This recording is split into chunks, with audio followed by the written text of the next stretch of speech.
Hello दोस्तों। आंगनवाड़ी भर्ती में जिस तरीक़ा से धांधली हो रही है, इसमें अगर विपक्ष ये मुद्दा उठाए तब तो चल सकता है, लेकिन दोस्तों सत्ता पक्ष की मंत्री ही इस पर बड़ा आरोप लगा रही है कि इसमें बहुत बड़े पैमाने पर धांधली हो रही है। दोस्तों ये न्यूज़ जो है अमर उजाला की है और बिल्कुल रियल न्यूज़ है। आप लोग भी ज़रूर कमेंट करिएगा कि आपके यहाँ पर कितनी डिमांड हो रही है। दोस्तों यहाँ पर सीटें जो है बेची जा रही हैं। डीपीओ जो भर्ती करवा रहे हैं वो पैसे मांग रहे हैं। आप लोग ईमानदारी के साथ बताना कि आपसे डिमांड हो रही है या नहीं हो रही है। तो चलिए न्यूज़ देखते हैं। आप लोग लास्ट तक देखिएगा।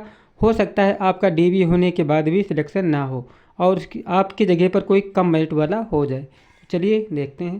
दोस्तों करप्शन इन यूपी, भ्रष्टाचार यूपी में, इस मामले में विभागीय मंत्री ने लिखा है कि प्रक्रिया गोपनीयता का पालन तक नहीं किया जा रहा है। मतलब इस प्रक्रिया में जो गोपनीयता का कोई भी पालन नहीं किया जा रहा है। मंत्री ने यह भी आरोप लगाया है कि डीपीओ दफ्तर के बाबू आवेदन करने वाले अभ्यर्थियों से सीधे संपर्क करके क्या मांग रहे हैं, पैसे मांग रहे हैं। दोस्तों इसमें किसको कहा जाए, ये है दोस्तों मंत्री। आंगनवाड़ी भर्ती में भ्रष्टाचार, मंत्री ने खुद लगाया है बड़ा आरोप। तो क्या है दोस्तों, इन्होंने ही अपनी सरकार की पोल खोल दी है। तो चलिए देख लेते हैं। बाल विकास एवं पुष्टाहार विभाग में हो रहे आंगनवाड़ी कार्यकर्ताओं की भर्तियों में भ्रष्टाचार को लेकर अब विभाग के मंत्री ने ही मोर्चा खोल दिया है। यही नहीं, मंत्री ने इस संबंध में निदेशक आईसीडीएस को पत्र लिखकर भर्तियों में बड़े पैमाने पर भ्रष्टाचार होने की शिकायत की है।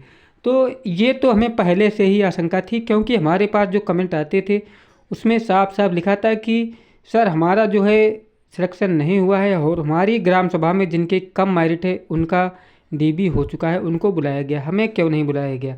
तो हम समझ नहीं पाए। तो यहाँ पर दोस्तों जो प्रक्रिया चल रही है वो समझ में अब आ रही है। किसमें जो पैसा देगा सिलेक्शन उसी का होगा, जो पैसा नहीं देगा उसका सिलेक्शन नहीं होने वाला है। हमें सरकार से कोई भी किसी प्रकार का कोई वो नहीं है जो पेपर में है। अगर पेपर में निकला है या खुद मंत्री कह रही हैं तब तो दोस्तों विश्वास करना पड़ेगा ही कि हाँ वास्तव में इसमें धांधली चल रही है। आप लोग भी सचेत और होशियार रहिए। साथ ही मंत्री ने जिला स्तर पर हो रही भर्ती को रद्द करके इस आदेश को स्तर से मांग करने का भी किया है। दोस्तों जो जिला स्तर पर ये भर्ती हो रही है इसको क्या कर दिया जाए, निरस्त कर दिया जाए। इसको क्या है, प्रदेश स्तर पर कराने की मांग कर रही है। कौन कर रही है, मंत्री जी कर रही है कि जो जिला स्तर पर भर्ती हो रही है इसमें धांधली हो रही है, इसलिए क्या किया जाए, इसको निरस्त करके नए सिरे से प्रदेश स्तर पर भर्ती किया जाना चाहिए। ये तो बिल्कुल सही बात है। और देखते हैं दोस्तों, वैकेंसी भी आने वाली है। दरअसल प्रदेश के सभी जिलों में आंगनबाड़ी कार्यकर्ताओं के 52,000 से अधिक पद खाली भी हैं। इस पर पिछले साल से भर्ती की प्रक्रिया शुरू है, लेकिन तमाम जिलों में भर्ती में अनियमितता की शिकायतों और हाई कोर्ट में याचिका की वजह से भर्ती की प्रक्रिया अब तक पूरी नहीं हो पाई है। लिहाजा अभी भी जिलों में भर्ती का काम चल रहा है।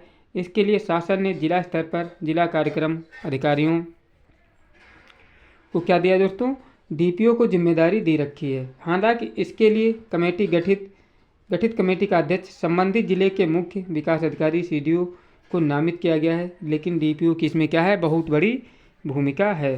तो दोस्तों क्या है, अब मंत्री जी तो कह रही हैं कि जिला स्तर पर जो भर्ती हो रही है इसको क्या है, निरस्त कर देना चाहिए।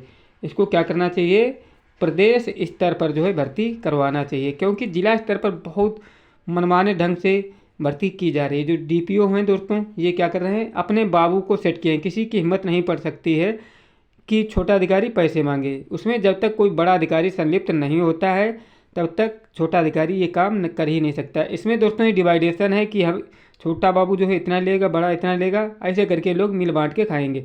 और जो वास्तव में हकदार है रियल, जिसकी मेरिट अच्छी खासी है, वो लोग अपनी मेरिट के भरोसे ही बैठे रहेंगे और उनका सिलेक्शन नहीं होगा। आप लोग जागरूक होइए। जहाँ भी आपको लगे यहाँ पे हुआ है तो आप लोग तुरंत इसकी शिकायत दर्ज करा सकते हैं। और इसी प्रकार की जानकारी के लिए आप लोग हमारे यूट्यूब चैनल को जरूर सब्सक्राइब करें। जो भी न्यूज़ आएगी मैं आप लोगों के लिए तुरंत लेकर आऊँगा। तो मिलते हैं एक नई जानकारी भरे वीडियो के साथ। तब तक के लिए जय हिंद, जय भारत।